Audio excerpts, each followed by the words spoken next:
आज मध्याह्न अबकारी विभाग बैठक अनुष्ठित होता है एक प्रेजेंटेशन प्रदर्शित होता आग को कौन परिवर्तन हेब से दिगरे आलोचना होती सेपरी सन्धार पूर्त विभाग और ओबीसीसी उभय विभाग एक समीक्षा बैठक अनुष्ठित होती किपरि उभय विभाग से मध्य समन्वय रक्षा कर कार्य करेंगे से दिगरे आलोचना करा जायछि। विशेषकर कौन प्रोजेक्ट बाकी रही कौन समाप्त होती उभय विभाग किभଳି कार्य करेंगे सरकारी योजना को केमिति आग को नेबे से दिगरे आलोचना होती। दुईटी डिपार्टमेंट खरा बेले अबकारी विभाग एक डिटेल प्रेजेंटेशन भी मुझे देखिली एवं विभाग जो सुविधा असुविधा आग को गोटे डायनामिक चेंजेस करने बाबद जहाँ जहाँ योजना था से बाबद चर्चा आलोचना होती। बर्तमान पूर्त विभाग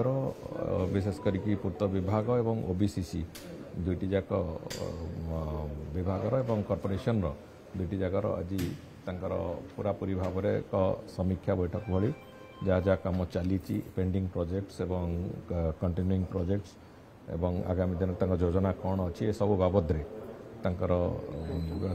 विशद भाव में एक चर्चा आलोचना हो सरकार जो योजना अच्छी विकसित ओडिशार जो स्वप्न अच्छी ताको आगक नापी आम विभाग जोड़िक जमी पूरा कार्यक्षम हम से बाबद एक विस्तृत ब्लू प्रिंट भी प्रस्तुत हो आगक नहीं आम चलू।